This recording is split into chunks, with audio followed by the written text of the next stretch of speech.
دنیا کی حکمت کے برعکس خدا سے وفاداری۔ جب آپ کے غریب ترین رشتہ دار بیمار ہوتے ہیں، کیا وہ جادوگر کے پاس علاج کے لیے جاتے ہیں؟ جادو کا استعمال کرنے والے کارندوں کی لمبی تاریخ ہے۔ اسلام، بدھ مت اور یہاں تک کہ مسیحیت سے پہلے بابل کے لوگ جادو کا بہت زیادہ استعمال کرتے تھے، اور آج بھی دنیا میں کچھ لوگ اس کا استعمال کرتے ہیں۔ دانیل نبی کی کہانی یہ ظاہر کرتی ہے کہ جادوگر خدا کی قدرت سے اپنے کاموں میں کامیاب نہیں ہوتے تھے۔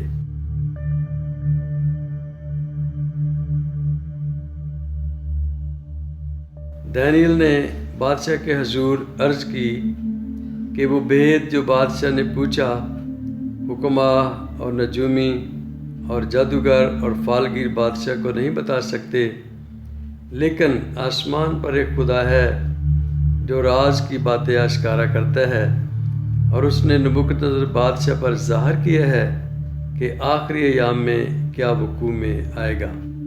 دانیل 2 باب 27 سے 28 آیت۔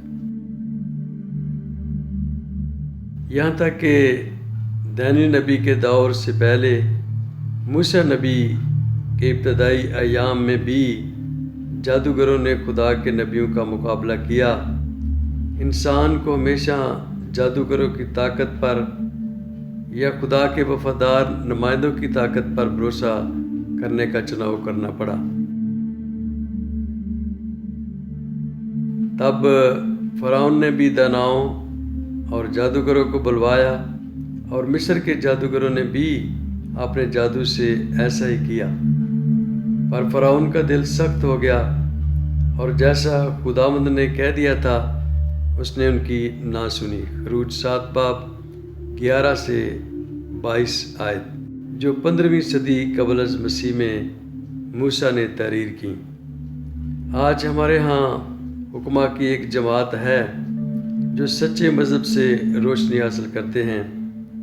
وہ خدا کے وجود پر شک کرتے ہیں۔ وہ یوں مظاہرہ کرتے جیسے ایمان بیوقوفی ہے۔ خدا کے انبیاء نے پیشن گوئی کی کہ یہ جماعت اخیر زمانہ سے کچھ پہلے وجود میں آئے گی، اور یہ پہلے جان لو اخیر دنوں میں ایسے ہنسی ٹھٹھا کرنے والے آئیں گے جو اپنی خواہشوں کے موافق چلیں گے اور کہیں گے کہ اس کے آنے کا وعدہ کہاں گیا، کیونکہ جب سے باپ دادا سوئے ہیں اس وقت سے اب تک سب کچھ ویسا ہی ہے جیسا خلقت کے شروع سے تھا۔ وہ تو جان بوجھ کر یہ بھول گئے کہ خدا کے کلام کے ذریعہ آسمان قدیم سے موجود ہیں، اور زمین پانی میں سے بنی اور پانی میں قائم ہے۔ دوسرا پطرس 3 باب 3 سے 5 آیات، جو پہلی صدی عیسوی میں تحریر ہوئیں۔ جب دانیل نبی نے دعا کی، اسے جادوگروں اور فلسفے کے استادوں کی نسبت زیادہ حکمت عطا کی گئی تھی، اور وہ اگلی 25 صدیوں کے لیے دنیا کی تاریخ کی پیشن گوئی کرنے کے قابل تھا۔ اسے نبوکدنصر کا خواب دکھایا گیا تھا۔ وہ بڑی مورت سونے، چاندی، تانبے اور لوہے سے بنی ہوئی تھی، جبکہ اس نے ایک بڑا پتھر آسمان سے گرتے ہوئے دیکھا اور مورت کو تباہ کر دیا۔ نبی کے اپنے الفاظ میں خواب کو سنے۔ اے بادشاہ، تو نے ایک بڑی مورت دیکھی۔ وہ مورت جس کی رونق بے نہایت تھی تیرے سامنے کھڑی ہوئی، اور اس کی صورت ہیبت ناک تھی۔ اس مورت کا سر خالص سونے کا تھا، اس کا سینہ اور اس کے بازو چاندی کے، اس کا شکم اور اس کی رانیں تانبے کی تھیں، اس کی ٹانگیں لوہے کی اور اس کے پاؤں کچھ لوہے کے اور کچھ مٹی کے تھے۔ تو اسے دیکھتا رہا یہاں تک کہ ایک پتھر ہاتھ لگائے بغیر ہی کاٹا گیا اور اس مورت کے پاؤں پر جو لوہے اور مٹی کے تھے لگا اور ان کو ٹکڑے ٹکڑے کر دیا۔ تب لوہا، مٹی اور تانبا اور چاندی اور سونا ٹکڑے ٹکڑے کیے گئے اور تابستانی کھلیان کے بوسے کی مانند ہوئے، اور ہوا ان کو اڑا لے گئی یہاں تک کہ ان کا پتہ نہ ملا۔ اور وہ پتھر جس نے مورت کو توڑا ایک بڑا پہاڑ بن گیا اور تمام زمین میں پھیل گیا۔ دانیل 2 باب 31 سے 35 آیت۔ اس خواب کے کیا معنی تھے؟ نبی نے اس سوال کا جواب دیا، بس ہمیں اس پر ایمان رکھنے کی ضرورت نہیں جو استاد اس کے بارے کہے۔ دراصل یہ خواب براہ راست آج کے دور کے لوگوں سے تعلق رکھتا ہے۔ وہ خواب یہ ہے اور اس کی تعبیر بادشاہ کے حضور بیان کرتا ہوں۔ اے بادشاہ، تو شہنشاہ ہے جس کو آسمان کے خدا نے بادشاہی و توانائی اور قدرت و شوکت بخشی ہے، اور جہاں کہیں بنی آدم سکونت کرتے ہیں اس نے میدان کے چرندے اور ہوا کے پرندے تیرے حوالہ کر کے تجھ کو ان سب کا حاکم بنایا ہے۔ وہ سونے کا سر تو ہی ہے۔ دانیل 2 باب 36 سے 38 آیت۔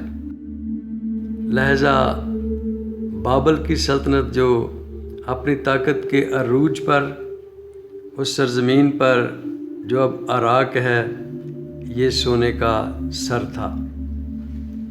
اور تیرے بعد ایک اور سلطنت برپا ہوگی جو تجھ سے چھوٹی ہوگی، اور اس کے بعد ایک اور سلطنت تانبے کی جو تمام زمین پر حکومت کرے گی۔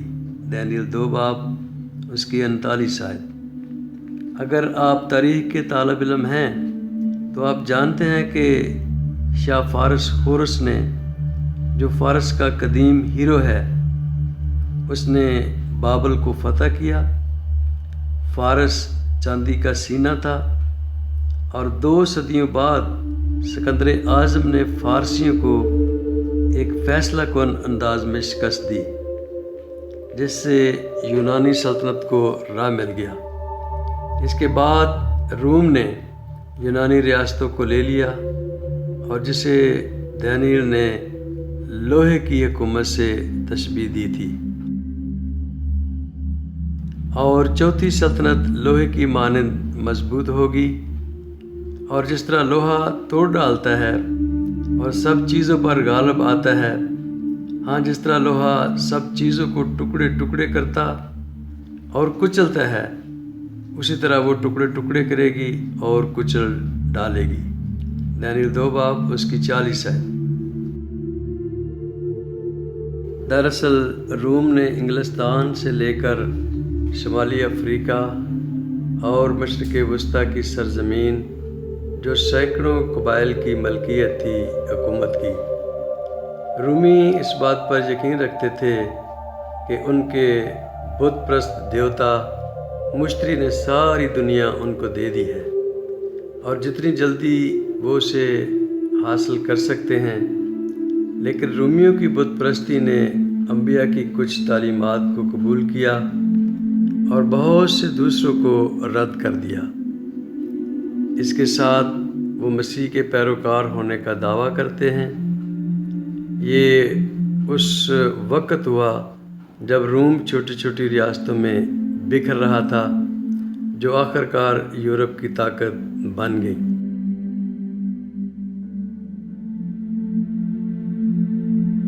اور جو تو نے دیکھا کہ اس کے پاؤں اور انگلیاں کچھ تو کمہار کی مٹی کی اور کچھ لوہے کی تھیں، سو اس سلطنت میں تو فرقہ ہوگا، مگر جیسا کہ تو نے دیکھا کہ اس میں لوہا مٹی سے ملا ہوا تھا، اس میں لوہے کی مضبوطی ہوگی۔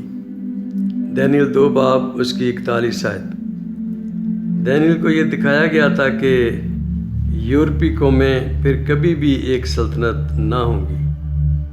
اس نے دیکھا کہ انہوں نے اپنی سلطنتوں کو شاہی خاندانوں کی وٹے سٹے کی شادیوں کے ذریعہ متحد کرنے کی کوشش کی مگر ناکام ہو گئے، اور چونکہ پاؤں کی انگلیاں کچھ لوہے کی کچھ مٹی کی تھیں، اس لیے سلطنت کچھ قوی اور کچھ ضعیف ہوگی۔ اور جیسا تو نے دیکھا کہ لوہا مٹی سے ملا ہوا تھا، وہ بنی آدم سے آمیختہ ہوں گے، لیکن جیسے لوہا مٹی سے میل نہیں کھاتا، ویسے ہی وہ بھی باہم میل نہ کھائیں گے۔ دانیل 2:42 سے 43 آیت۔ اگلے 2000 سالوں کے بارے ایسی ٹھیک یا درست پیشن گوئی خدا کی قوت کے بغیر نہیں کی جا سکتی تھی، لیکن یورپی ریاستوں کے بعد کون آئے گا؟ وہ قوتیں جو آج بھی دنیا میں موجود ہیں۔ ہم اپنے اگلے سیکشن میں اس کے بارے غور کریں گے۔